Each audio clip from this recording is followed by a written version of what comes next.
un repaso acerca de pelvis y de la cavidad pélvica. Primero tenemos pues qué es la pelvis, y la pelvis va a ser una parte del tronco, va a estar situada inferoposterior al abdomen. Tenemos que tomar en cuenta de que no son como espacios que estén como que muy bien delimitados, sino que por eso tenemos que tal vez guiarnos un poco más por las imágenes para no confundirnos, ya que puede haber confusión entre la cavidad abdominal y la pélvica. La pelvis pues va a ser el área de transición entre el tronco a los miembros inferiores. Va a estar rodeada por la cintura pélvica, que es la pelvis ósea, y va a estar cubierta anteriormente por la pared anterolateral del abdomen, posterolateralmente por la región glútea del miembro inferior e inferiormente por el perine. Esto quiere decir de que no va a tener superficies como que externas, sino que todo va a ser interno. Y tenemos la definición de cavidad pélvica, que va a ser la porción más inferior de la cavidad abdominopélvica. También tenemos el término periné, que va a ser tanto el área del tronco, situada entre los muslos y las nalgas, que se va a extender desde el pubis hasta el coxis. Y también el compartimiento aplanado, que va a estar profundo a esta área y va a estar inferior al diafragma pélvico. Que el diafragma pélvico va a ser como que el que marque o limite, digamos que este espacio. Va a comprender el ano y los genitales externos, que son el pene y el escroto en el varón y la vulva en la mujer. Existen como que varias definiciones en cuanto al periné. Tenemos 3 que menciona el libro, que va a ser como que la definición como que más estricta, que se utiliza en obstetricia, que va a ser el área superficial del cuerpo perineal, que va a estar entre la vulva o el escroto y el ano, o el propio cuerpo perineal. También tenemos otra definición, que va a ser como una definición intermedia, que dice que solo va a incluir la región perineal, una región superficial que va a estar limitada por los muslos lateralmente, anteriormente por el monte del pubis y posteriormente va a estar delimitado por el coxis.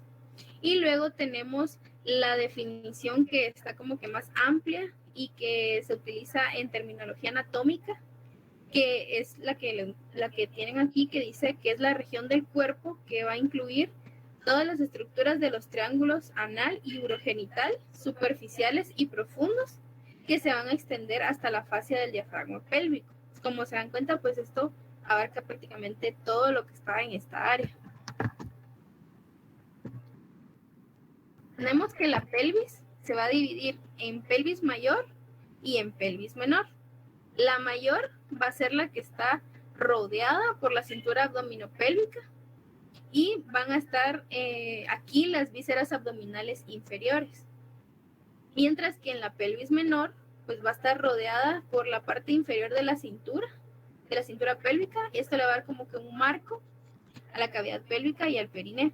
Tenemos esta imagen en donde se puede mostrar lo que les mencionaba, de que se puede dar a confundir entre la cavidad abdominal, que es lo que está como en anaranjado, ya que, como decía, inferoposterior se va a encontrar la pelvis, y tenemos la pelvis mayor, que va a ser como lo que está en verde clarito, acá y acá, y la pelvis menor, que va a ser lo que está en verde oscuro.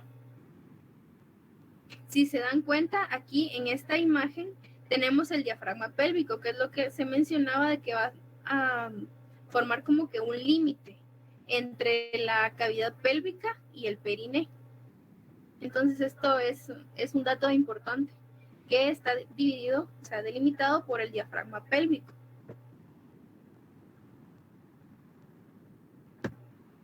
Luego tenemos la cintura pélvica, que es un anillo óseo. Va a tener forma de cuenco. Es como, por decirles, un plato hondo, algo así. Y va a conectar lo que es la columna vertebral con los 2 fémures.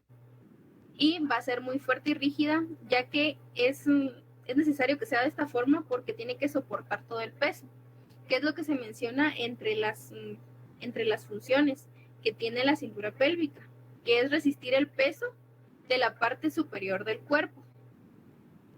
Ya cuando la persona, digamos que está de pie y cuando está sentada. También va a servir para transferir el peso a los miembros inferiores, desde, digamos que todo lo que es el esqueleto axial, y esto va a ser durante la bipedestación, es decir, cuando se está de pie, y al caminar también. Luego tenemos que también funciona para la inserción de los músculos locomotores y posturales y músculos de la pared abdominal. También nos va a servir para sostener las vísceras abdominopélvicas y el útero grávido. Útero grávido se refiere a cuando ya hay una gestación. También va a servir para la inserción de los cuerpos eréctiles de los genitales externos.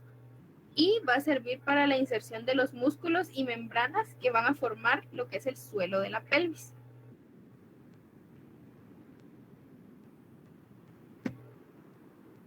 Nos podemos dar cuenta también de que la cintura pélvica pues no va a ser tan móvil como la de la parte superior, pero es principalmente por esto, porque tiene que resistir todo el peso prácticamente. Entonces por eso va a ser así como que más rígida.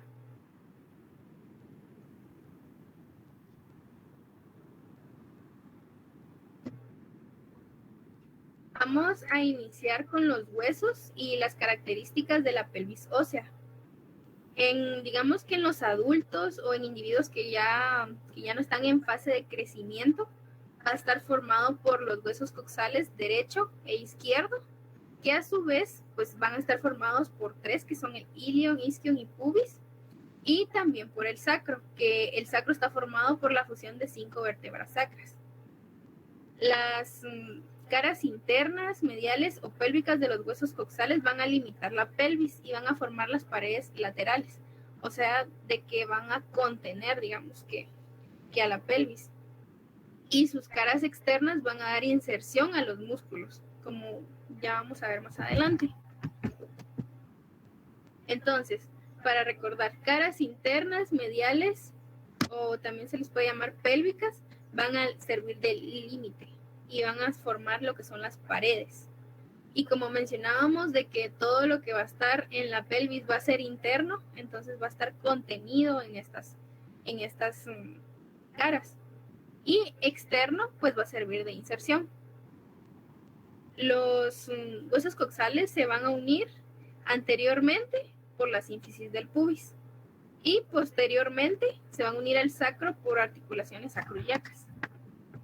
Ahora cuando hablamos de niños y lactantes, pues no van a estar fusionados, sino que van a ser tres huesos separados, lo que son el ilion, isquion y pubis, y se van a unir mediante cartílago, que es un cartílago trirradiado que va a estar trirradiado en el acetábulo. Vamos a ver acá. Aquí tenemos lo que es la cintura pélvica y lo que mencionábamos,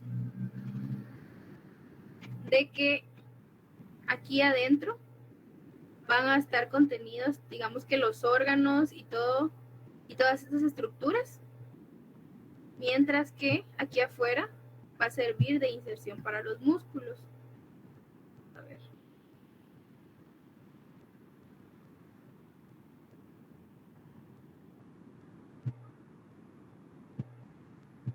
Si se dan cuenta, aquí en la parte de afuera, pues exactamente para insertar los músculos, mientras que en la parte de adentro tenemos lo que son pues contenidos todos los órganos. Ahora lo que se mencionaba de la sínfisis del pubis, que decía que los huesos coxales se van a unir anteriormente mediante la sínfisis del pubis, que es este. Y posteriormente por las articulaciones sacroiliacas. Este es el sacro, este es el ilium, y aquí va a haber una articulación sacroiliaca. Entonces así están unidos. Ahora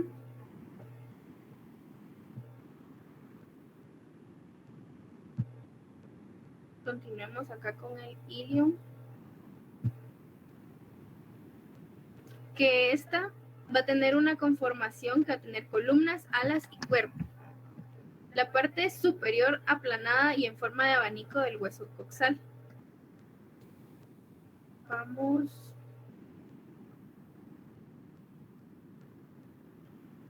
a verlo.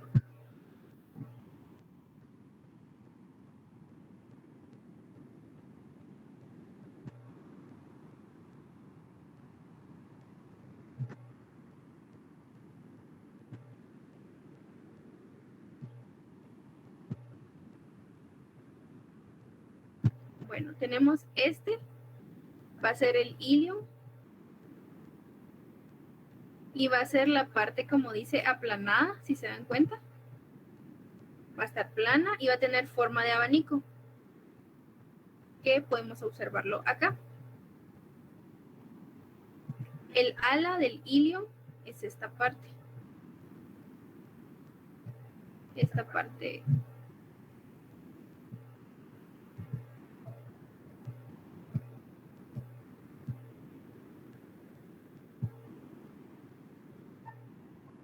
va a ser el ala. Y aquí va a tener la fosa ilíaca, que es la porción anterior cóncava del ala, que va a ser esta parte. Luego tenemos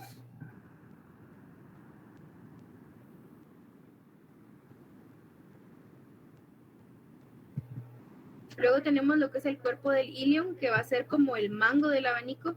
Esto nos lo menciona porque prácticamente pues el ilium tiene forma de abanico, entonces digamos que la parte con la que se soplarían es el ala, que es esta parte, y el cuerpo, que sería esta parte de acá abajo, que sería como el mango del abanico. Va a tener también una cara externa. Vamos a quitar estos.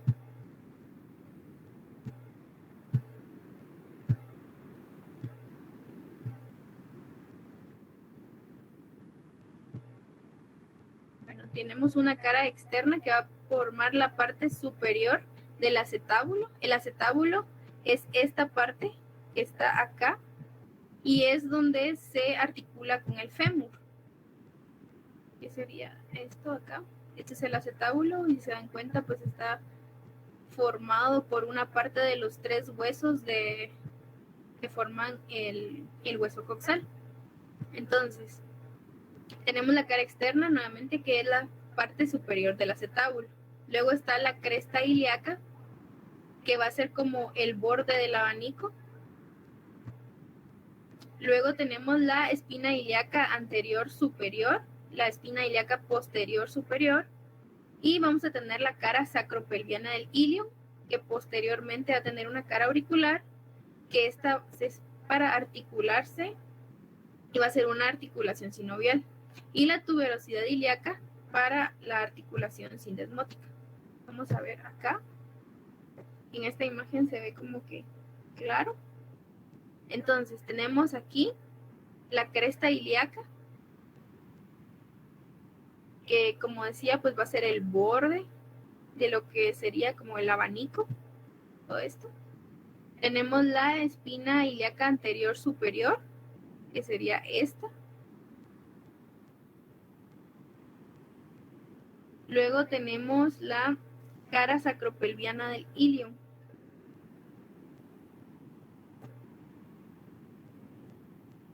La cara auricular, que sería lo que se articularía,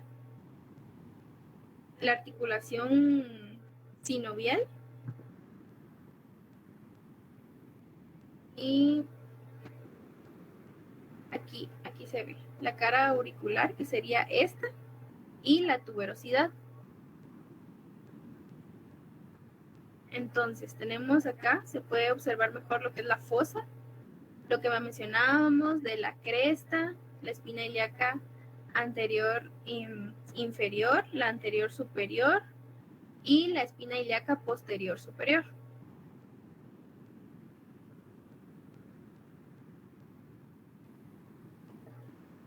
Bueno, ahora vamos a continuar con lo que es el isquion, y su conformación va a ser un cuerpo y una rama. El cuerpo del isquion pues va a formar la porción posterior del acetábulo. Ahorita vamos a ver acá.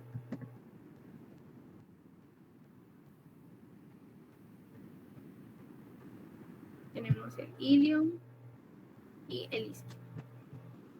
Entonces, va a formar la porción posterior del acetábulo. Si se dan cuenta, esto es, aquí estaría anterior y esto va a ser posterior del acetábulo, que sería acá.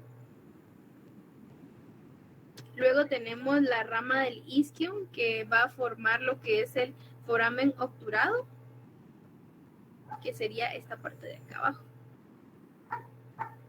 Entonces tenemos que la porción, que el cuerpo del isquion con el acetábulo va a ser la porción posterior, y luego la rama que va a formar lo que es del foramen obturado, para que no se vayan a confundir. Entonces, cuerpo con el acetábulo y rama con el foramen obturado. Luego tenemos la tuberosidad isquiática, que va a ser una protuberancia posterior inferior en el isquion, que sería esta parte aquí. Aquí tenemos una bolsa que es para que no haya mucha presión, digamos. Y ahí abajo pues está lo que es la tuberosidad isquiática.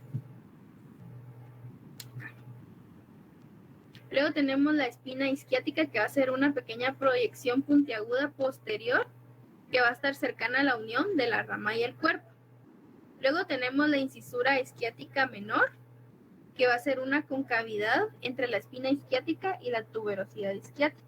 Y la incisura isquiática mayor, que va a ser pues más grande y va a estar superior a la espina isquiática y va a estar formada en parte también por el ilion. Vamos a verlo aquí en esta imagen. Entonces tenemos la espina isquiática, que es esto. Acá tenemos el cuerpo del isquio. Esta es la vista medial, esta va a ser la vista lateral. Aquí nos podemos guiar por lo que es el acetábulo, que va a estar para afuera, recordemos eso porque es lo que se va a articular con el fémur. Entonces eso va a estar lateral y medial va a estar aquí. Entonces tenemos la espina isquiática, la incisura isquiática menor y la incisura isquiática mayor. Entonces, para irnos en orden, incisura isquiática mayor, luego está la espina isquiática y luego va a estar la incisura isquiática menor. Acá tenemos otra vez la tuberosidad isquiática, que acá, y la rama, que es lo que va a formar lo que decíamos del foramen obturado.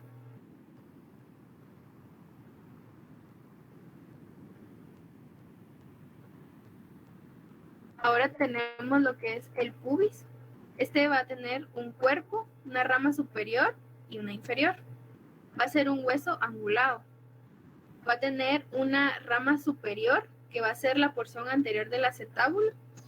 Si se dan cuenta, pues va a mencionar el acetábulo y cómo es que se forma el acetábulo. Entonces tenemos que recordar qué parte de cada uno de los 3 huesos que forman el hueso coxal, qué parte pues va a formar el acetábulo. Luego está la rama inferior del pubis, que va a estar incluida en el límite inferior del foramen obturado. Igual, con el foramen obturado, lo mismo, que ya vieron que es la segunda vez que se menciona. Entonces pueden preguntar cómo está formado el foramen obturado o qué partes de los huesos van a formar el foramen obturado. Luego tenemos la cresta del pubis, que va a ser un engrosamiento de la parte anterior del cuerpo y va a terminar lateralmente como el tubérculo del pubis. Luego tenemos al tubérculo del pubis, o también se puede llamar espina púbica, que va a ser la terminación de la cresta del pubis.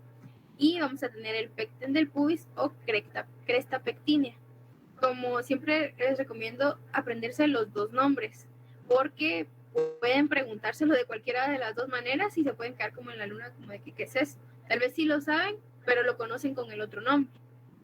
Entonces, bueno, el pecten del pubis o la cresta pectínea es una cresta oblicua en la parte lateral de la rama superior del pubis. Entonces vamos a ver acá. Tenemos la rama superior del pubis, que va a ser esto. Pero primero ubiquémonos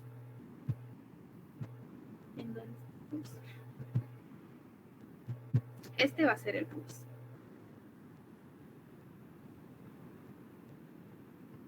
Entonces, tenemos acá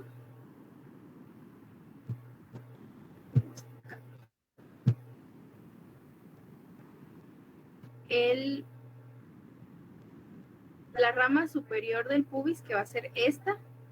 Luego va a estar la cresta. Luego va a estar el cuerpo, la rama inferior, que la rama inferior es el límite del inferior del foramen obturado, y la rama superior, como decíamos, del acetábulo, la porción anterior del acetábulo. Luego tenemos el pecten del pubis o cresta pectínea, que va a ser esta. Entonces ahí tenemos, digamos que las principales características de cada uno de los huesos, y aquí hay un resumen de lo que les mencionaba del acetábulo y del foramen obturado. Bueno, está dividido por colores, ¿verdad? Ilion, el amarillo, isquion, el azul, y rojo, el pubis. Entonces, el acetábulo va a estar formado por la cara externa del ilion, que va a formar la parte superior del acetábulo. Luego, el cuerpo del isquion, que va a formar la porción posterior del acetábulo. Y luego la rama superior del pubis va a formar la porción anterior del acetábulo.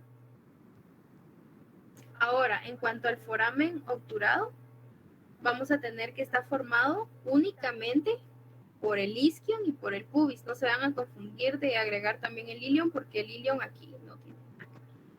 Entonces, va a estar formado por la rama del isquion, que sería acá, y por la rama inferior del pubis, que va a formar pues el límite inferior del foramen obturado.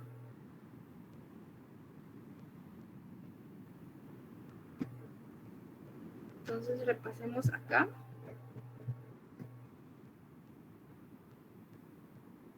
Tenemos aquí el acetábulo. Entonces, tenemos el ilion, que va a estar formado por la cara externa. Recordemos, cara externa, cara interna. Cara externa del ilion, la parte superior del acetábulo. Luego tenemos el isquion, que va a estar formado por el cuerpo del isquion, que va a ser esta parte del cuerpo, y va a formar la porción posterior. Miren cómo está orientado. Digamos que aquí estaría el paciente en posición anatómica. Entonces, esto va a ser la parte posterior. Tenemos superior, posterior y anterior. Entonces, el cuerpo del isquion, la porción posterior del acetábulo. Y por último, tenemos al pubis, que la rama superior, esta, va a formar la parte anterior del acetábulo. Orientarse aquí con el pubis es como que un poco más sencillo, ya que aquí está la sínfisis del pubis. Entonces van a recordarse de que anterior va a estar el pubis. Entonces la porción anterior por la rama superior del pubis. Ahora, en cuanto al foramen obturado, que va a ser esto, tenemos a la rama del isquion, que esta va a ser la rama del isquion, y también tenemos la rama inferior del pubis, que va a ser el límite inferior del foramen obturado. Y ahí tenemos esas dos estructuras que son como que principales. No sé si tienen alguna duda hasta el momento. ¿Quiere que repitamos algo? Por ahora todo claro de mi parte. Okay, gracias. Bueno, continuamos. Tenemos el arco del pubis, que va a estar formado por las ramas isquiopubianas. Como ya he mencionado anteriormente, es cuando son nombres así largos, pues es mejor dividirlo. Isquio de isquio y pubianas, pubis. O aquí como sub, sabemos que está abajo, entonces abajo del pubis.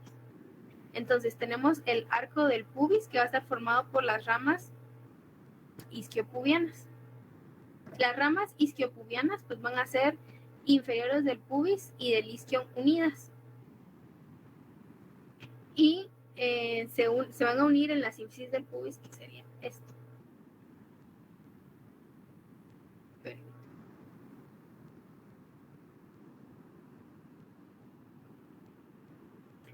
Y luego tenemos lo que es el ángulo subpubiano, es decir, que está debajo del pubis, que sería esto. Acá. Entonces va a estar definido por los bordes inferiores de las ramas isquiopubianas, es decir, esto que está aquí abajo, el pubis isquio. Entonces, su anchura va a estar determinada por la distancia entre las tuberosidades isquiáticas, que van a ser estos de aquí. Aquí dicen las flechitas, eso va a ser lo que determine el ángulo. Y pueden medirse mediante un tacto vaginal, ya en un examen físico. Entonces, tenemos lo que es el arco del pubis. Luego tenemos las ramas isquiopubianas, que sería aquí. Y tenemos el ángulo subpubiano. Más adelante vamos a ver este ángulo porque tiene como que está entre las principales diferencias entre una pelvis femenina y masculina. Bueno, ahora hablando de la abertura superior de la pelvis. Su plano oblicuo pues va a dividir la pelvis ósea en una pelvis mayor, que va a ser la falsa, y una pelvis menor, que va a ser la verdadera. Se le llama falsa por el contenido que va a tener, igual que a la verdadera. Entonces, bueno, hay una línea terminal que va a ser como el reborde óseo que va a rodear y definir la abertura superior, y va a estar formada por el promontorio y ala del sacro, que va a ser la cara superior de la porción lateral adyacente del cuerpo del sacro, y por la línea terminal derecha e izquierda, que juntas pues van a hacer una cresta oblicua. Ahorita vamos a ver en la imagen, que va a ser consistente en la línea arqueada que está sobre la cara interna del ilium, y va a ser también consistente en el pecten del pubis, que es la línea pectínea, y en la cresta del pubis, que van a formar el borde superior de la rama superior del cuerpo del pubis. Entonces aquí podemos ver lo que está en rojo va a ser la apertura superior de la pelvis. Entonces, decía de que estaba formada por el promontorio y ala del sacro. El promontorio va a ser esta parte que es como un borde que tiene el sacro. Es como literalmente se siente, o sea, es como un borde, una línea así bastante superficial. Entonces se va a hacer el promontorio del sacro y el ala del sacro. Y la línea terminal derecha e izquierda, que va a estar en la línea arqueada, que vamos a continuar aquí, y el pecten del pubis, ya acá adelante, y la cresta del pubis igual aquí adelante. Entonces, esto sí, también yo me recuerdo que sí lo preguntaban como que qué formaba la abertura superior de la pelvis, o sea, cómo se delimitaba. Entonces, son estas estructuras. Está el promontorio del sacro, luego la línea terminal derecha e izquierda, que está a su vez pues formada por la línea arqueada sobre la cara interna del ilium, que sería esto, y el pecten del pubis y la cresta del pubis, que sería ya aquí, para que lo tomen en cuenta. Ahora la abertura inferior de la pelvis. Este está como que un poco más fácil de recordar. Bueno, anteriormente está limitada por el arco del pubis, lateralmente por las tuberosidades isquiáticas, posterolateralmente por el borde inferior del ligamento sacrotuberoso y posteriormente por el extremo del coxis. Vamos a ver acá qué es lo que está en verde. Entonces, tenemos que está anteriormente por el arco del pubis, que sería esto, lateralmente por las tuberosidades isquiáticas, que están acá abajo, tuberosidades isquiáticas. Luego, posterolateralmente por el borde inferior del ligamento sacrotuberoso, pero no aquí. Y posteriormente, pues por el extremo del coxis, que sería acá. Entonces ahí se hace como que la línea imaginaria que divide. Entonces, sí les recomiendo como que se aprendan esto de memoria. Quizás es un poco más complicado lo de la abertura superior, pero lo pueden hacer como ordenándolo, así como que el promontorio y la del sacro. Y luego la línea terminal derecha e izquierda dividida en línea arqueada, pecten de pubis. Y ya si se acuerdan como de la imagen es un poco más fácil. Recuerdan como que el orden en el que están, es sacro, la línea terminal que está formada por la línea arqueada que es del ilion, y luego está el pubis, que es la cresta y el pecten de pubis. Entonces, tal vez con la imagen es como que un poco más sencillo, igual que con esto. Bueno, ahora vamos a ver las diferencias, podríamos decir, de la pelvis mayor y la pelvis menor. La pelvis mayor, que sería como que la falsa, va a estar superior a la abertura superior de la pelvis. Va a estar limitada posterolateralmente por las alas de ambos ilion, posteriormente por la cara anterosuperior de S1, y va a estar ocupada, y por esto es que se le llama falsa, entre comillas, porque va a estar ocupada por las vísceras abdominales como colon sigmoideo y algunas asas del ilion. Mientras que la pelvis menor, que es la verdadera, va a tener porciones profundas del periné, y va a tener como que más relevancia, pero obstétrica y ginecológica. Entonces esa es como que la diferencia que se hace y por qué se le llama una falsa y a la otra verdadera. La menor, va a estar localizada entre las aperturas superior e inferior de la pelvis, o sea, entre. Va a estar limitada por las caras pélvicas de los huesos coxales, el sacro y el coxis. Va a incluir la cavidad pélvica verdadera y las porciones profundas del periné, concretamente las fosas isquionales, y va a tener mayor relevancia obstétrica y ginecológica. Entonces, ahora vamos a mencionar lo del diafragma musculofacial pélvico, que esto como que les mencionaba yo que es lo que va a dividir. Entonces va a tener dos superficies. La superior, que va a ser cóncava, ¿se acuerdan? Cóncava es esto.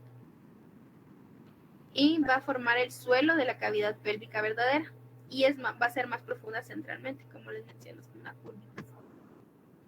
Y luego la superficie inferior convexa, que va a ser como que al contrario, va a formar el techo del periné.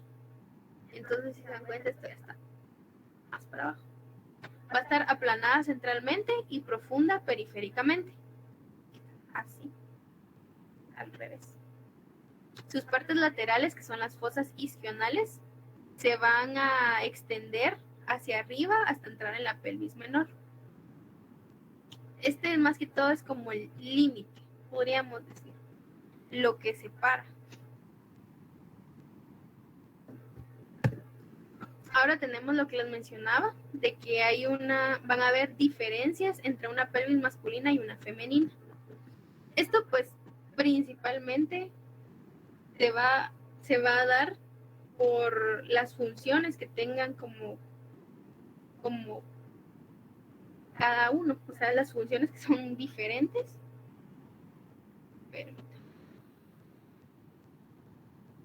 Y la principal pues es que la mujer pues necesita dar a luz, o sea, está su pelvis está hecha para poder dar paso al bebé cuando deba de salir. Entonces van a ver como que diferencias bastante obvias, como primero pues en el hombre va a ser más gruesa y más pesada. En la mujer va a ser más delgada y más ligera. En la pelvis mayor va a ser más profunda en el hombre y va a ser poco profunda en la mujer. La pelvis menor en el hombre va a ser estrecha, profunda y cónica, mientras que en la mujer va a ser más ancha, poco profunda y va a ser cilíndrica. La apertura superior de la pelvis, pues en el hombre va a tener una forma de corazón y va a ser como que más pequeña, mientras que en la mujer va a ser redondeada y va a ser ancha. Esto es porque por ahí va a salir el bebé, entonces tiene que tener como que más espacio para pasar. Y la apertura inferior, pues en el hombre va a ser pequeña y en la mujer va a ser grande, exactamente por la misma razón, porque tiene como que dar paso, tiene que dar lugar. También podemos decir de que en el hombre es como que más pesado, digamos, porque tienen como que una mayor carga de peso, en cuanto que el hombre pesa más que la mujer, generalmente, ¿verdad? Entonces tiene una complexión más pesada, los músculos también son más pesados, entonces necesita como que reforzar eso y por eso es que va a ser como que más gruesa para tener como que más soporte. Tenemos que el arco del pubis y el ángulo subpubiano en el hombre va a ser estrecho, mientras que en la mujer va a ser ancho. Y aquí está esta imagen de que cómo se puede saber, vean cómo toma con su mano y en el espacio, digamos que hay entre el índice y el dedo de en medio. No es mucho, mientras que en la mujer, entre el pulgar y el dedo índice, entonces el espacio es como que mucho mayor. Tenemos que otra diferencia entre el foramen obturado, que en el hombre va a ser redondo, en la mujer va a ser oval. El acetábulo va a ser grande en el hombre, esto porque el fémur pues va a ser más grande también que en la mujer. Y la incisura isquiática mayor, que en el hombre pues va a ser estrecha como una V invertida. Y en la mujer va a ser casi de 90 grados. Entonces tenemos estas diferencias. Esto también, recuerdo que también lo preguntaban, pero lo pueden asociar, como les digo, ¿para qué? O sea, en sí las funciones. Por ejemplo, si les preguntaran en la apertura inferior de la pelvis, ¿quién de los dos la va a tener más pequeña? Pues definitivamente el hombre, porque en la mujer pues necesita dar a luz, entonces necesita más espacio. Entonces es como que más por lógica. Y la apertura superior, que igual estrecha y ancha.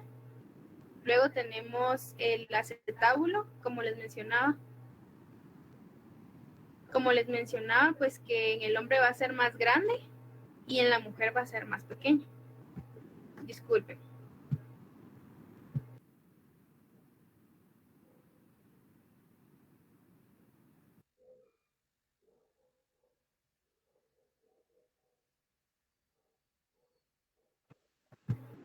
Disculpen. Bueno, entonces aquí tenemos ya las diferencias. Y ahora vamos a empezar con las articulaciones. Vamos a tener las articulaciones sacroiliacas, es decir, entre el sacro y el ilium. Va a haber una articulación sinovial anterior, que esta va a ser entre las caras auriculares del sacro y el ilium. Si recuerdan, el ilium tenía en la parte lateral, si no estoy mal, una cara auricular seguida de la tuberosidad. Entonces, van a tener superficies auriculares que van a presentar elevaciones y depresiones irregulares, pero van a ser congruentes, es decir, que van a encajar entre sí. No va a ser como que una superficie lisa, a eso se refieren, pero sin embargo esto les da como que más apoyo para que no se zafe, por decirlo de alguna manera. Y luego va a tener una sindesmosis posterior, que esta se va a dar entre la tuberosidad del sacro y del ilion. Entonces aquí tenemos la sinovial, que va a ser entre las caras auriculares, y la sindesmosis, que va a ser entre las tuberosidades. Entonces es como que la palabra clave con la que se les puede quedar. Y las sinoviales, bueno, estas articulaciones van a tener como que una diferencia con las otras articulaciones, ya que su movilidad no va a ser como de un eje amplio, sino que va a ser bastante limitada. Pero recordemos que es por la misma función de que tiene la cintura pélvica. Entonces aquí tenemos la articulación sacroiliaca, aquí está el sacro, el ilion, y aquí se va a dar con la articulación sinovial.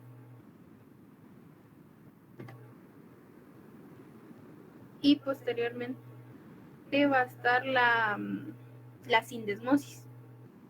Vamos a ver acá.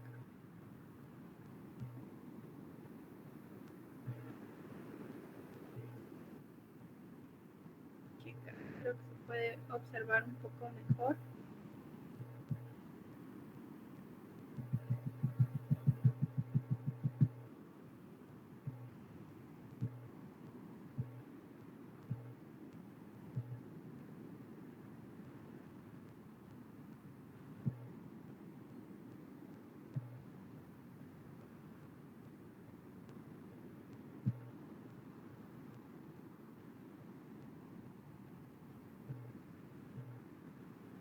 Entonces aquí tenemos las dos articulaciones.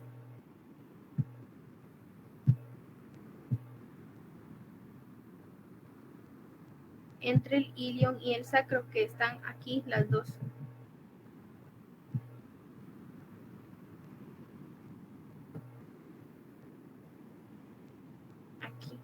Aquí es donde se unen. Bueno, luego vamos a regresar por lo de los ligamentos.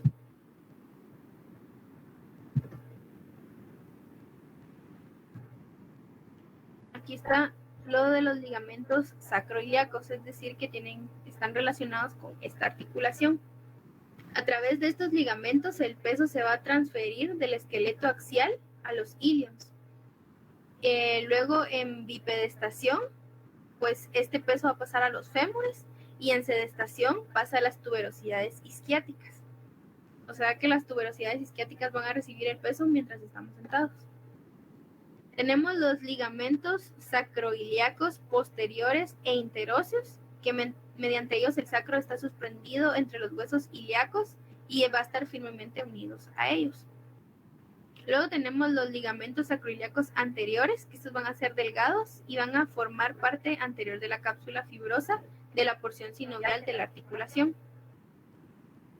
Luego tenemos los ligamentos sacroiliacos interóseos, que estos van a ser como que más abundantes. Van a ser las principales estructuras que intervienen en la transferencia del peso. Esto es importante. Entonces, si les preguntan, ¿cuáles son las principales estructuras que intervienen en la transferencia del peso desde la parte superior del cuerpo a los ilions? Pues van a ser los ligamentos sacroiliacos interóseos. Van a estar profundos entre las tuberosidades del sacro y el ilion y van a ocupar un área aproximada de 10 centímetros cuadrados. Luego los ligamentos sacroiliacos posteriores, que van a ser una continuación de la misma masa del tejido fibroso que hay ahí.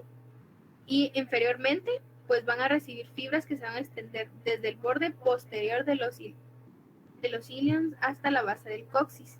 Y van a formar, de esta manera, van a formar lo que es el ligamento sacrotuberoso. Entonces, inferiormente las fibras de los ligamentos sacroiliacos posteriores van a formar el ligamento sacrotuberoso.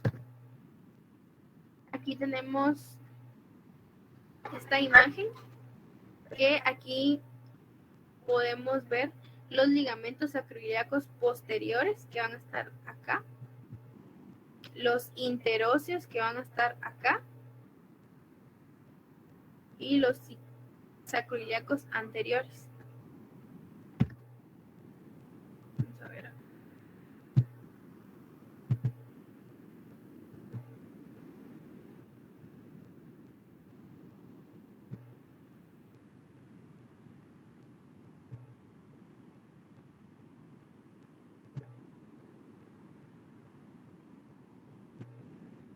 Este va a ser el ligamento sacroiliaco anterior. Este que está acá, que va a formar la parte anterior de la cápsula fibrosa de la porción sinovial de la articulación que hay entre el sacro y el ilion. Luego tenemos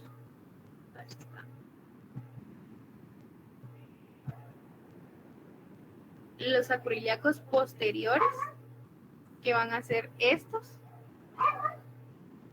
que van a ser la continuación de la masa de tejido fibroso que hay acá, y esto es lo que se va a formar en el ligamento sacrotuberoso. Entonces los posteriores, y luego dan vida, digamos que dan origen al ligamento sacrotuberoso que está acá.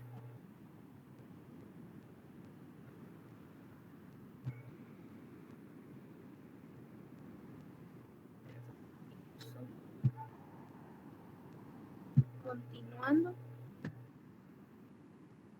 acá tenemos el ligamento sacroiliaco posterior, el sacrotuberoso que viene del sacroiliaco posterior, y sacroiliaco anterior, que sería esto. Entonces la cara anterior, digamos, la posterior. Entonces aquí está sacroiliaco anterior, sacroiliaco posterior, sacrotuberoso.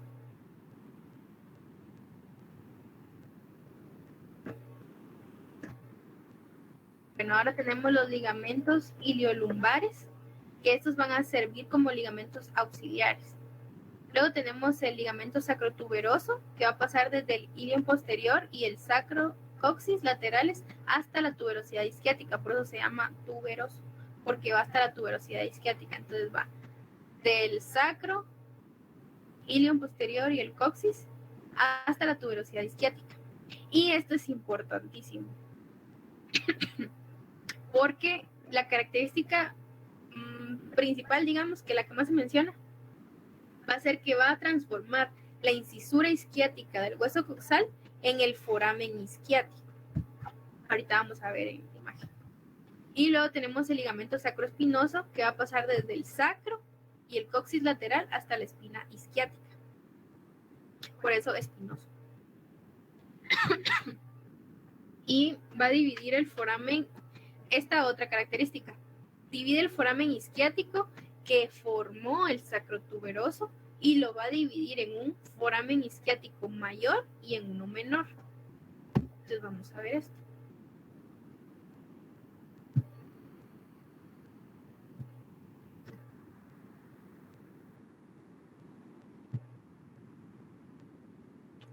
Bueno, entonces tenemos aquí. Veamos los iliolumbares primero. Luego ya nos quedamos con el sacrotuberoso. Iliolumbares. Estos, como decía, solo únicamente van a ser auxiliares y van de la vértebra, de las vértebras lumbares al ilion, por eso su nombre, ilio, de ilio, y lumbares de vértebra lumbares. Bueno, ahora sí, vamos con el sacrotuberoso. Mencionando otra vez que se hace de las fibras inferiores de los sacroiliacos posteriores. Entonces viene aquí. Este va a pasar, decía, desde el ilion posterior, el sacro, que el sacro está aquí, y el coxis, que está aquí, hasta la tuberosidad isquiática, que aquí está el isquion y aquí abajo está la tuberosidad. Entonces, va a transformar, decía, la incisura isquiática del hueso coxal en un foramen. Foramen sabemos que es como un agujero. Entonces, digamos que lo quitamos. Vamos a quitar este también. Entonces, tenemos únicamente aquí. Entonces, aquí está la incisura isquiática. Entonces, no es un foramen. Primero, no es un foramen. Pero luego, y aparece el ligamento sacrotuberoso y se convierte en un foramen. Entonces ya es el foramen isquiático. Pero luego viene el sacroespinoso, que como dice su nombre, viene del sacro a la espina isquiática y va a dividir el foramen isquiático que ya tiene, o sea, que ya formó el sacrotuberoso, lo va a dividir en un foramen isquiático mayor, por su tamaño obviamente, y un foramen isquiático menor. Entonces, tenemos aquí y tenemos acá. Entonces, esa es la característica principal acá. Entonces, tenemos la incisura isquiática, viene el ligamento sacrotuberoso y lo vuelve un foramen isquiático. Viene el ligamento sacroespinoso y lo vuelve en uno mayor y en uno menor.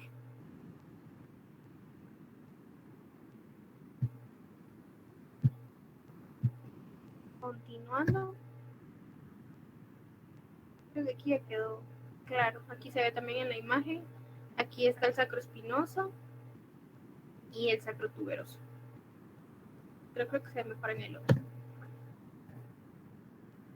Ahora los movimientos, pues van a ser bastante limitados, ya que como les digo, no es como que, a pesar de que son sinoviales, pues el movimiento es bastante limitado.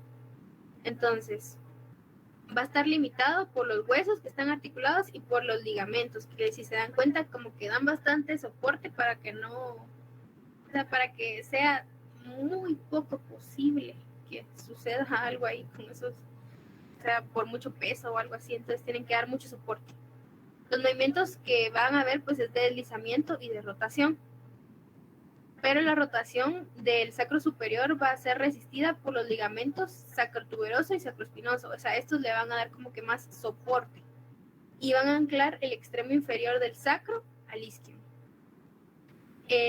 Los ligamentos solo van a permitir un limitado movimiento ascendente del extremo inferior respecto a los huesos coxales. Entonces el movimiento pues en general va a ser mínimo. Ahora tenemos la siguiente articulación, que es la sínfisis del pubis, que es lo que une, digamos que a los dos pubis, a los dos huesos pubis.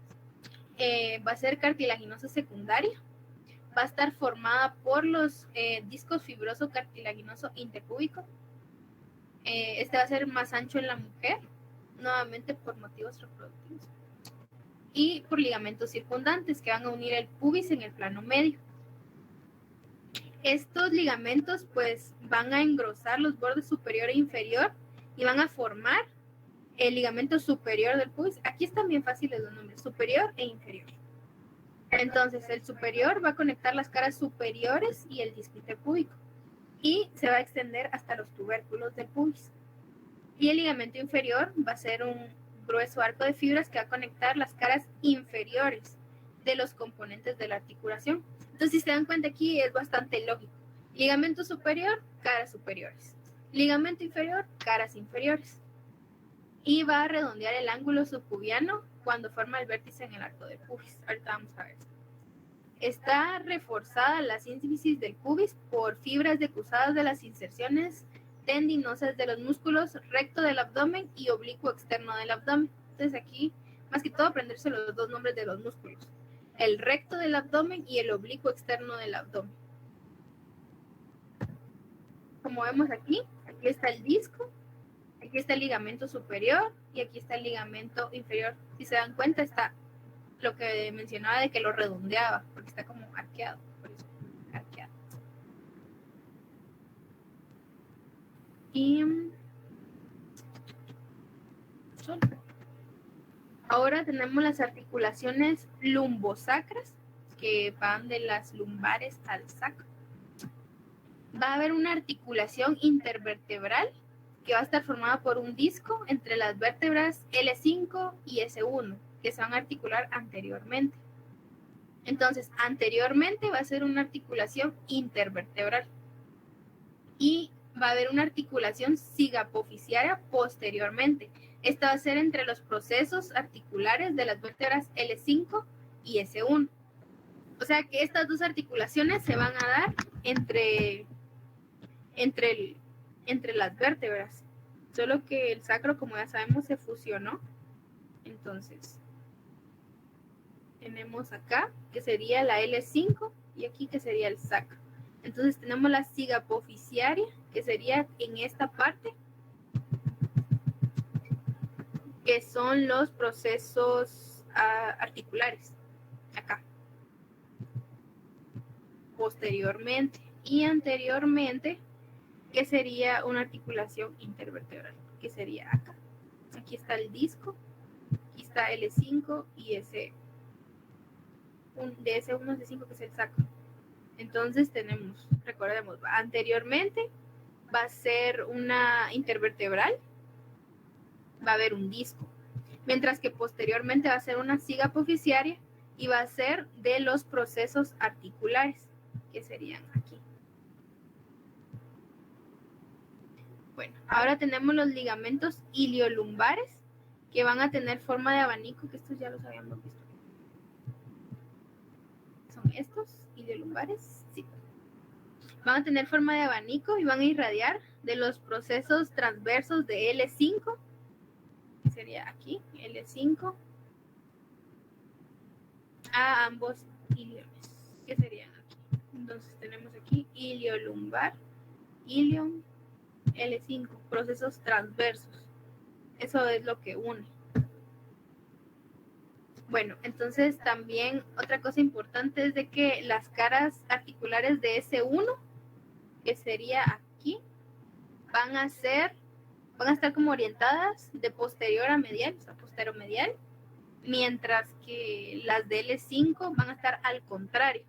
Van a estar, si estaba posterior, anterolateral, esto va a ser como que encajen y que no haya tanta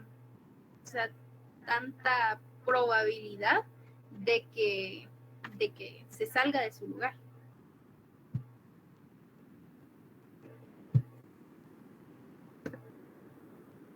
Aquí estamos, aquí está el ligamento iliolumbar, de L5 al ilion.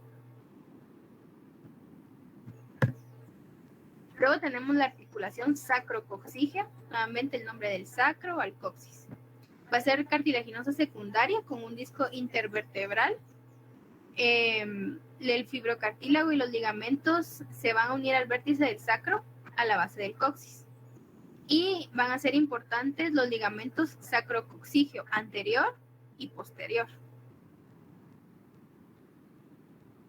Aquí está el posterior, o sea, los posteriores y los anteriores. Esos ya los habíamos hablado. Bueno, ahora vamos a continuar con la cavidad pélvica. Esta va a tener forma de embudo, va a estar limitada por las paredes y el suelo de la pelvis, que está formado por hueso, ligamentos y músculos, y va a ser la porción posterior-inferior de la cavidad abdominopélvica. Se va a continuar con la cavidad abdominal en la abertura superior de la pelvis. Va a contener las vísceras propias de la pelvis, que van a ser las porciones terminales de los uréteres, la vejiga urinaria, recto, órganos genitales pélvicos, vasos sanguíneos, linfáticos y nervios. Pero también va a tener como que un desbordamiento de las vísceras abdominales, o sea que no es que pertenezcan ahí, pero tienen que pasar, ¿eh? Tienen que como que quepan en algún lado. Entonces van a estar las asas del intestino delgado, que va a ser principalmente el ileón, y del intestino grueso, que va a estar, puede estar el apéndice, el colon transverso y o sigmoideo.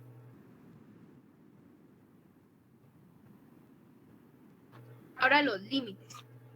Inferiormente va a ser el diafragma pélvico, músculo facial, lo que ya les había mencionado, que es un límite este diafragma. Va a estar suspendido por encima de la abertura inferior de la pelvis y va a formar el suelo de la pelvis. Posteriormente va a estar limitado por el coxis y la porción más inferior del sacro.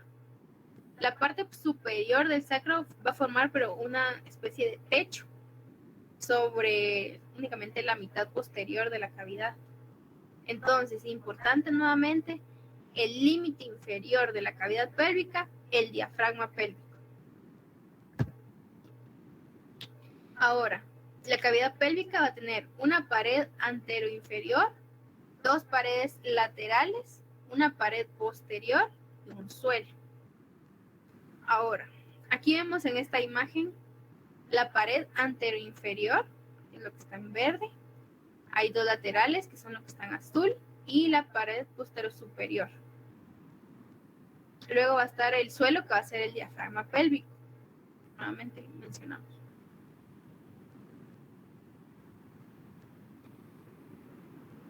Y bueno, entonces la pared anteroinferior de la pelvis va a estar formada por los cuerpos y ramas de ambos pubis. Si se dan cuenta aquí, el disco de la sínfisis del pubis es como que bastante así como que nos da la dirección, porque ya sabemos que está anterior. Entonces aquí están los cuerpos y ramas de ambos pubis y la sínfisis del pubis, que está aquí en medio.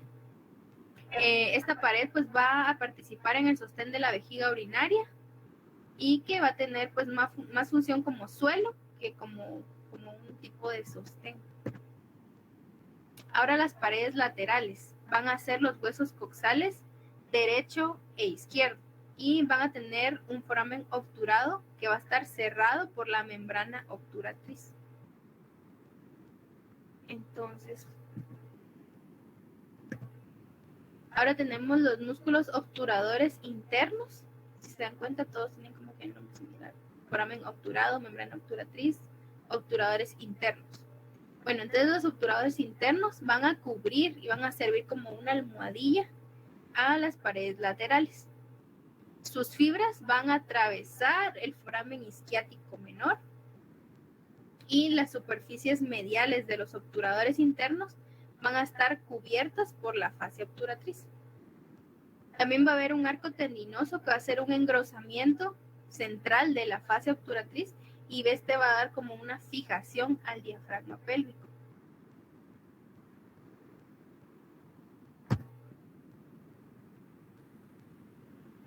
Luego tenemos la pared posterior o posterolateral y que va a servir como techo, que va a ser el sacro y el coxis, lo que es lo óseo. Ahora los músculos y ligamentos van a ser las articulaciones sacroiliacas y los ligamentos, que serían los sacroiliacos anteriores,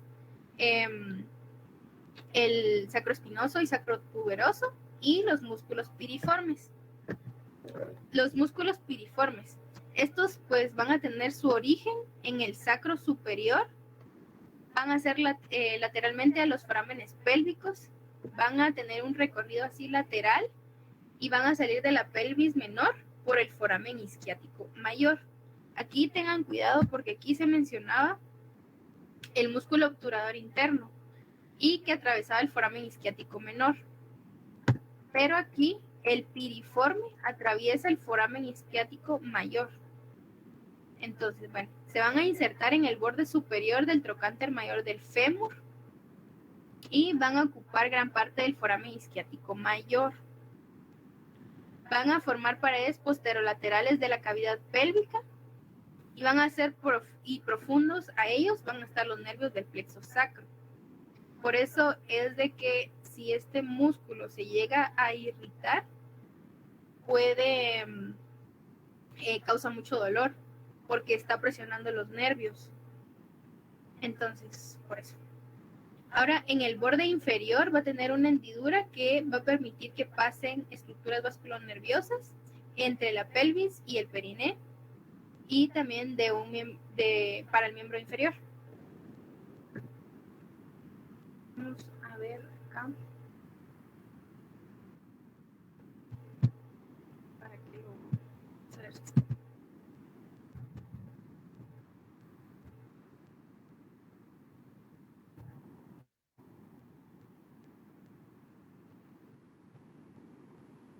Este va a ser el músculo piriforme.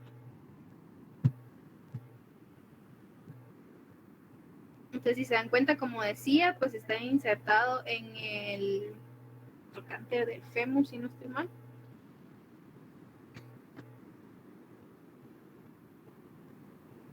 Y va a atravesar el foramen isquiático mayor, si se dan cuenta, porque aquí está el sacroespinoso, el ligamento sacroespinoso.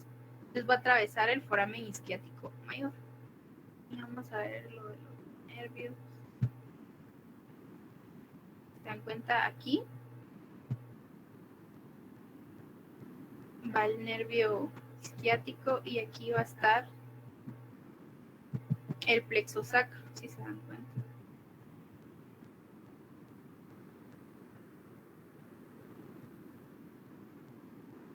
Acá.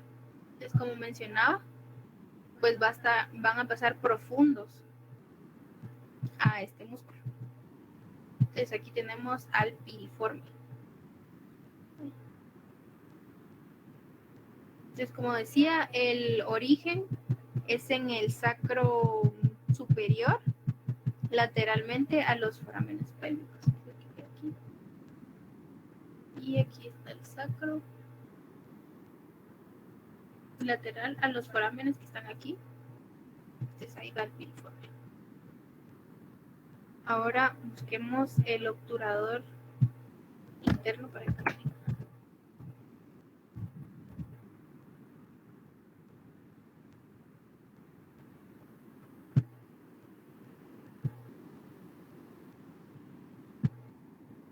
¿Qué sería este?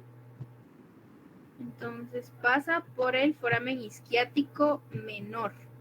Entonces, piriforme por el foramen isquiático mayor y el obturador interno por el foramen isquiático menor. Aquí vamos a poner el sacroespinoso para que se vea mejor. Aquí está. Obturador interno, foramen isquiático menor, que está aquí. Y el piriforme, que está aquí, por el foramen isquiático mayor.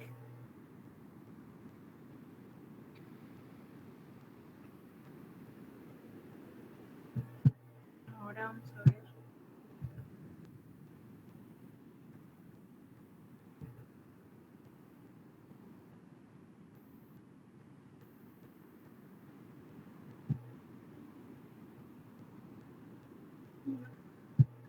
Bueno, continuamos aquí. Ahora el suelo de la pelvis, que va a estar constituido por el diafragma pélvico, nuevamente lo mencionamos. Este diafragma pélvico va a constar de músculos coxígeos, elevadores del ano y las fascias que van a cubrir sus caras ya sea superiores e inferiores. Van a estar situadas en la pelvis menor. Este diafragma pues va a separar la cavidad pélvica del perineo. Como les digo, es el límite, no se les olvide. Va a ser el suelo de la pelvis y entonces va a ser el techo del perineo. ¿Cómo? Bueno, entonces su inserción va a ser en la fascia obturatriz, que esta va a dividir el obturador interno en la porción pélvica superior y una porción perineal inferior.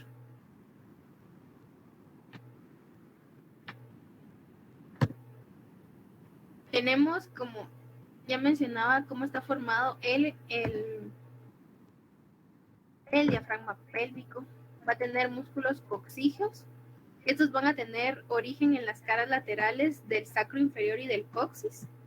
Sus fibras musculares se van a colocar e insertar en la cara profunda del ligamento sacroespinoso.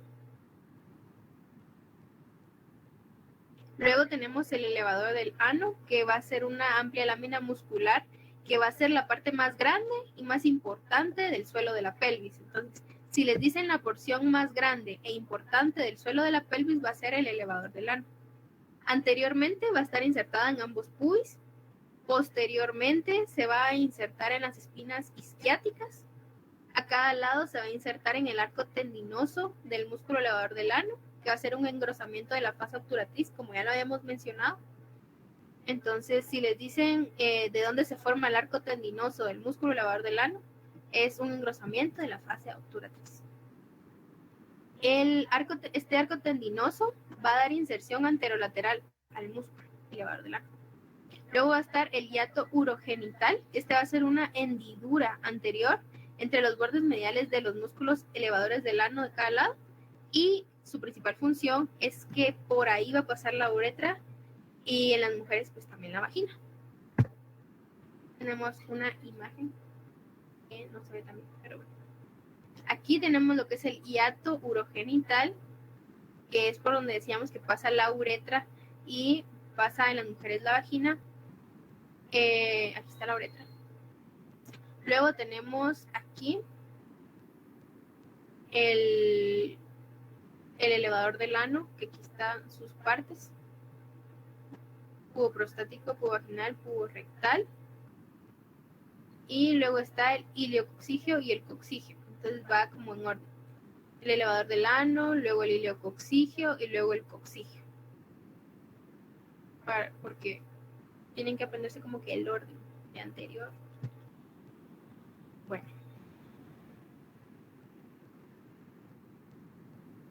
Importante, como les mencionaba, el hiato urogenital. Y su mismo nombre lo dice: uro, que es de como de orina, la uretra, y genital, pues de la vagina. Este tal vez se ve un poco mejor. Aquí está otra vez el hiato urogenital, que sería aquí, que está justo posterior a la sínfisis del pubis. Luego está el elevador del ano. Luego está el iliococcigio y el coccigio.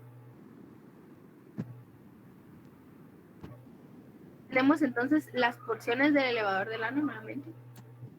Y está el músculo puborectal, que está formado por la porción medial más gruesa y estrecha del elevador del ano. Se va a continuar entre las caras posteriores de los cuerpos del pubis derecho e izquierdo y va a formar una especie de cabestrillo que se encarga de mantener el ángulo anorectal, y su contracción va a servir para mantener la continencia fecal. Luego tenemos el asa puborectal, que va a ser un asa muscular formada por el músculo puborectal y va a tener forma de U. Va a descubrir posteriormente a la unión anorectal y va a limitar el hiato urogenital. Entonces, el músculo puborectal, que sería este. Entonces, si se dan cuenta, limita el hiato urogenital. Y va a ser la porción medial, si se dan cuenta. La porción más medial, el puborectal. Va a servir como de contracción, o sea, si se contrae para mantener la continencia fecal, va a limitar el hiato urogenital.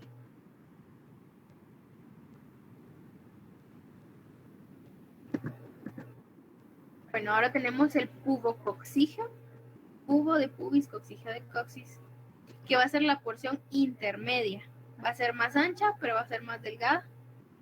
Se va a originar lateralmente al pubo rectal en la cara posterior del cuerpo del pubis y en la parte anterior del arco tendinoso. Va a discurrir posteriormente en un plano casi horizontal. Va a tener fibras laterales que se van a insertar posteriormente en el coxis. Y va a tener fibras mediales que se van a fusionar con las del lado opuesto para formar parte del cuerpo o ligamento anococcigio, que es entre el ano y el coxis. Y va a tener haces musculares que son más cortos, que van a extenderse medialmente y se van a fusionar con la fascia alrededor de las estructuras de la línea media. Entonces, dependiendo de con qué estructura se fusionen, van a tener como que diferentes nombres.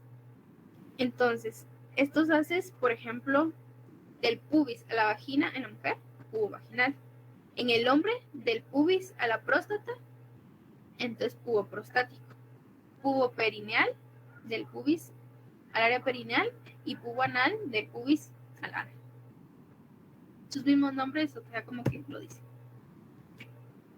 Regresamos acá. Entonces tenemos aquí el pubo rectal. Luego decía que más lateralmente va a estar el pubococcigio. Si se dan cuenta, sí es más ancho, pero menciona que es más delgado. Entonces va a tener menos fuerza que el pubo rectal. Digamos que para lo que se mencionaba de la continencia fecal. Y por último tenemos el iliococcigio, que esta va a ser la porción posterolateral y se va a originar en la parte posterior del arco tendinoso y la espina isquiática. Va a ser delgado y a menudo va a estar poco desarrollado. Se mezcla con el cuerpo anococcigio posteriormente. Entonces aquí nuevamente tenemos músculo elevador del ano. Entonces tenemos aquí el iliococcigio, el pubococcigio y el pubo rectal. Ya tenemos el hiato urogenital. Y aquí aparece.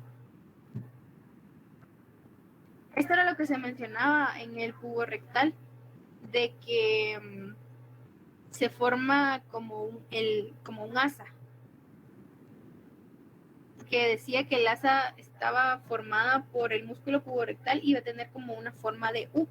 Pues a esto se refiere, si se dan cuenta es como un tipo de herradura tal vez.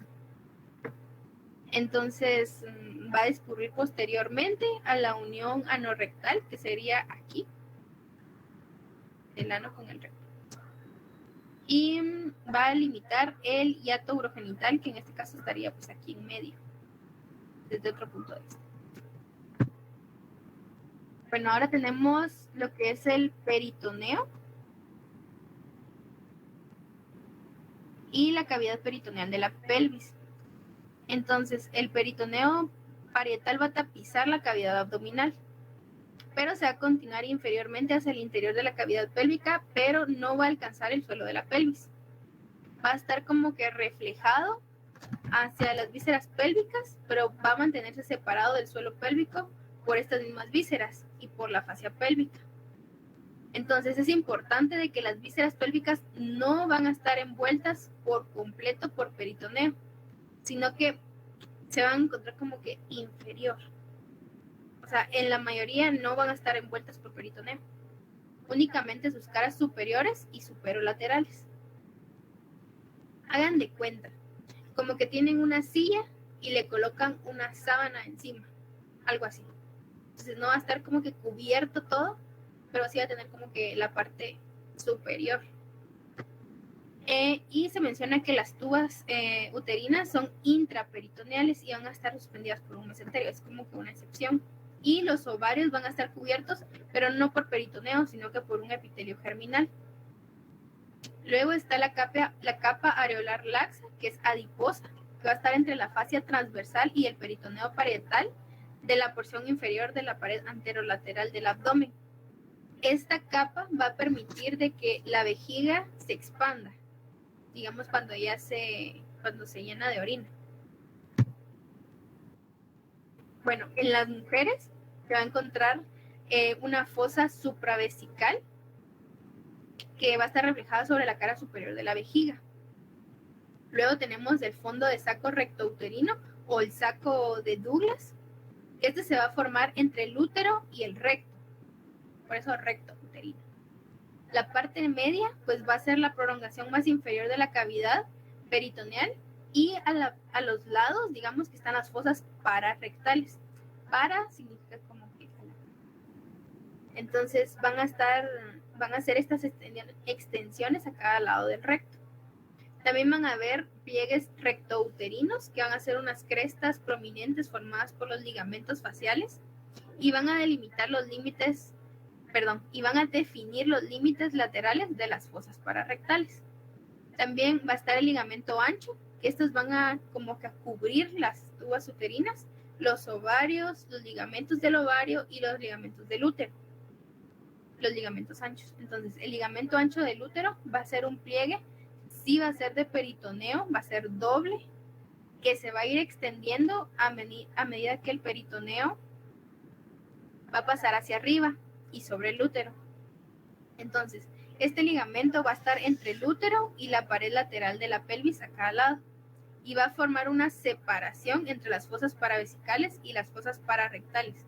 Entonces, les pueden preguntar, ¿qué estructura forma una separación entre las fosas paravesicales y las fosas pararectales? El ligamento ancho del útero. Ahora, en los hombres, va a haber el pliegue ureteral. Este va a ser suave, va a ser como una cresta que se forma cuando el peritoneo pasa hacia arriba y por encima del uréter y el conducto deferente. Va a estar a cada lado de la vejiga posterior y va a separar las fosas paravesicales y pararectales. Entonces aquí era el ligamento ancho del útero y en los hombres el pliegue ureteral.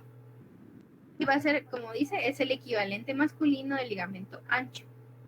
Entonces, yo me acuerdo también que hicieron esa pregunta, como que, ¿cuál era el equivalente? Entonces, pliegue ureteral, ligamento ancho del útero. que van de la mano. Bueno, entonces luego posterior a los pliegues ureterales y lateral del fondo del saco rectovesical central va a haber peritoneo, pero va a descender como que caudalmente y va a cubrir los extremos superiores o caras posteriores de las vesículas seminales y ampollas del conducto deferente. Entonces, importante que los órganos reproductores masculinos no están en contacto con el peritoneo. El testículo va a tener una túnica, pero va a derivar del peritoneo, pero no va a ser peritoneo. Ahora, en los hombres y en las mujeres que tienen una histerectomía, es decir, que se les extrajo quirúrgicamente el útero, el peritoneo central va a descender hasta 2 centímetros por la cara posterior de la base de la vejiga y luego va a ser reflejado superiormente por el recto inferior, formando el saco rectovesical. Ahora, en ambos sexos, o sea, en los dos, el tercio inferior del recto va a estar debajo de los límites inferiores del peritoneo, es decir, va a ser subperitoneal. Tercio inferior del recto, subperitoneal. El tercio medio va a estar cubierto por peritoneo, pero solo en la cara anterior. El tercio superior en la cara anterior y lateral. Y la unión rectosigmoidea va a ser cerca de la línea terminal, va a ser intraperitoneal. Entonces, el tercio inferior, subperitoneal. El tercio medio, solo en la cara anterior. El tercio superior, cara anterior y lateral.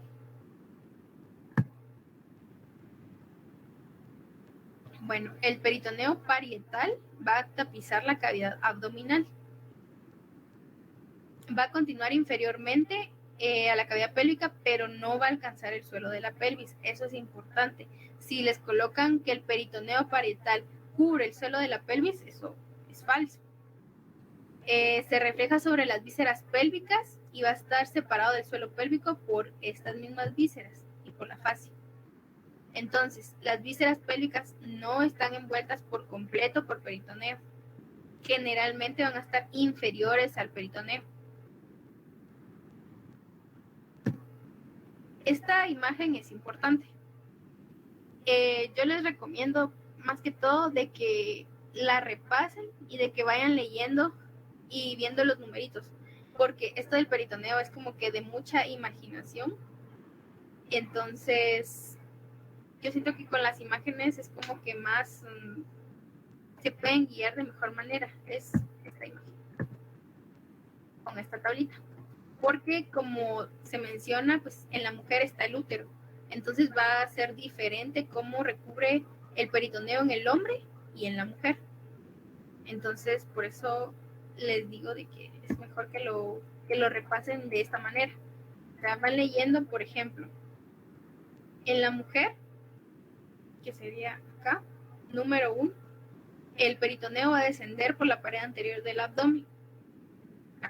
Luego, número 2, se va a reflejar sobre la cara superior de la vejiga urinaria y va a crear la fosa supravesical. Entonces, aquí en el número 2 está la fosa supravesical.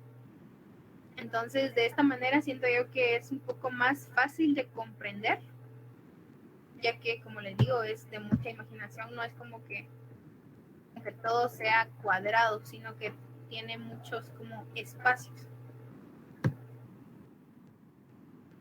Luego, hablando de la fascia de la pelvis, que este va a ser un tejido conectivo que va a ocupar el espacio que hay entre el peritoneo membranoso y el suelo y las paredes musculares. No está ocupado por órganos pélvicos. Va a ser una continuación de la fascia endoabdominal. Tiene un componente parietal y uno visceral. En la fascia pélvica parietal va a ser una capa membranosa de un grosor variable y va a tapizar la cara interna de los músculos que forman las paredes y el suelo de la pelvis. Estos músculos pues, son el obturador interno, el piriforme, el coccígeo, el elevador del ano y parte del esfínter de la uretra. Esta fascia se va a continuar superiormente con la fascia transversal y la fascia del iliopsoas. Luego tenemos la fascia pélvica visceral, que como su nombre lo dice va a cubrir las vísceras, va a envolver los órganos pélvicos y la capa adventicia de cada una. Tenemos esta estructura importante que es el arco tendinoso de la fascia pélvica, que va a estar formado por el engrosamiento de la fascia parietal. O sea, todos los que son arcos tendinosos son engrosamientos de alguna fascia o de alguna membrana. Va a ser una banda bilateral, va a ir desde el pubis hasta el sacro. La parte más anterior, en el hombre, se le va a llamar ligamento puboprostático. Va a conectar la próstata con el pubis. Como les digo, si separan el nombre ya es más fácil. Entonces, la parte más anterior del arco tendinoso de la fascia pélvica, en el hombre, ligamento puboprostático. En la mujer, pubovesical. Y va a conectar el fondo de la vejiga con el pubis. Luego, la parte posterior van a ser los ligamentos sacrogenitales, que van a ir desde el sacro, van a rodear el recto y se fijan en la próstata o en la vagina. Sacrogenital, entonces ya saben, próstata, vagina. Luego tenemos el paracolpio. Esta va a ser una conexión de la fascia visceral de la vagina con el arco tendinoso. Va a suspender la vagina entre los dos arcos tendinosos. Y como la parte posterior de la vejiga va a descansar sobre la pared anterior de la vagina, o sea, la pared posterior de la vejiga va a descansar sobre la pared anterior de la vagina. Entonces el paracolpio va a sostener la vagina y va a darle soporte a la vejiga. Aquí tenemos el paracolpio, que sería este. Y aquí está el cuello de la vejiga.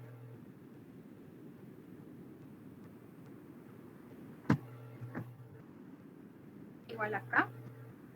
Entonces la va a sostener de los dos lados, si se dan cuenta. A la vagina y la sostiene del lado derecho y del lado izquierdo. Luego tenemos la fascia endopelviana, que va a ser extraperitoneal y se va a continuar con ambas fascias membranosas, la parietal y la visceral. Parte de esta fascia es tejido areolar, va a ser muy laxo, o sea, como que muy suave, y únicamente va a tener pues unos pequeños vasos linfáticos y otros que sirven como de nutrición. Hay espacios potenciales entre estos espacios, que va a ser el retropúbico, o también llamado prevesical, que se va a extender posterolateralmente, y el espacio retrorectal o presacro. Entonces, si se dan cuenta, va como en ese orden. Detrás del pubis, pero antes de la vejiga, y el retrorectal, que va detrás del recto o antes del sacro. También tenemos la vaina hipogástrica, que esta va a ser una banda gruesa, que va a dejar, únicamente su función es dejar paso a los vasos y nervios, a los uréteres y al conducto deferente en el hombre. Entonces, a medida que se va extendiendo, se divide en 3 láminas y estos van hacia diferentes órganos. También van a transportar mediante ellos pues estructuras vasculonerviosas y van a dar sostén. A estas 3, digamos que láminas, se les van a llamar pues ligamentos. Está el ligamento lateral de la vejiga. Aquí hay que tener cuidado porque es el ligamento lateral, pero es el más anterior. Pasa hacia la vejiga urinaria y transporta arterias y venas vesicales superiores. Luego está el ligamento lateral del recto y va a ser la lámina más posterior. Igual, cuidado con los nombres, ¿no? Va a discurrir hacia el recto y va a transportar la arteria y la vena rectales medias. Conectan el recto con la fascia pélvica parietal en los niveles de S2 a S4. Las arterias rectales media y los plexos nerviosos rectales van a estar contenidos en ellas. Luego tenemos la lámina media, que va a ser el ligamento cardinal en la mujer y va a ser un soporte pasivo. Esto es como que lo que más preguntan. El soporte pasivo del útero y va a ser el ligamento cardinal. Este va a ser mucho más fuerte que las otras 2 láminas y va a pasar medial al cuello del útero y de la vagina. Entonces, va a tener contenido fibroso suficiente para anclar amplias asas de sutura durante las reparaciones quirúrgicas. El ligamento cardinal y digamos que la manera en la que el útero descansa sobre la vejiga, pues esto va a ser lo que le da el soporte pasivo. En el hombre va a ser el tabique rectovesical. Entonces, en la mujer, ligamento cardinal. En el hombre, tabique recto vesical. Este es otro como el del ligamento ancho, van de la mano. O sea, hay uno en hombres y hay uno en mujeres, hay que recordar de los dos. El tabique recto vesical va a formar una porción facial relativamente delgada entre la cara posterior de la vejiga y la próstata anteriormente y el recto posteriormente. Entonces aquí está el ligamento lateral de la vejiga, aquí va a estar el ligamento cardinal y el ligamento lateral del recto. Aquí tiene como en colores lo que es la fascia endopelviana, sería este que está en amarillito, y la endomembranosa, que es lo que ya está con color. Esto se menciona en el libro, lo que decía de la relación agua pasando bajo el puente. Pues en resumen, el puente va a ser como que las arterias inferiormente,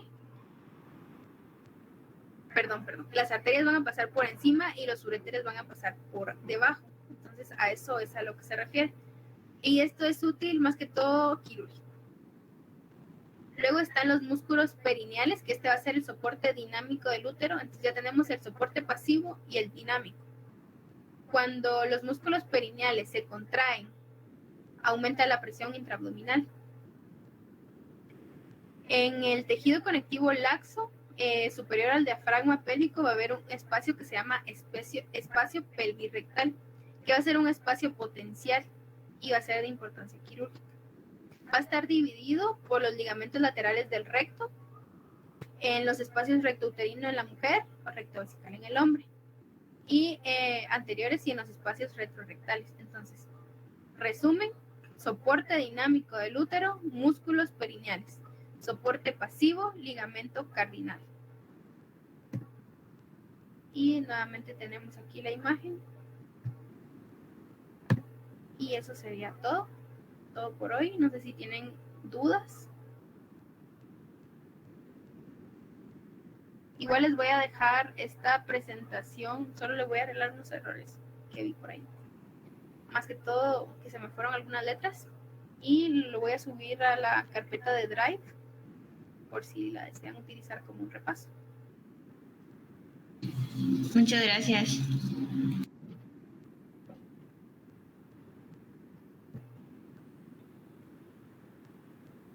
Entonces, si no hay dudas, creo que eso sería todo por hoy. Espero que las tutoriales les estén funcionando y ya saben que si necesitan algo pueden abocarse con CAE y ellos nos dicen a nosotros. Entonces, eso sería todo. Gracias por sus mensajes y pasen una feliz tarde. Yo creo que la encargada les puede pasar el link porque yo aquí no lo tengo, pero le voy a decir a ella que se los envíe.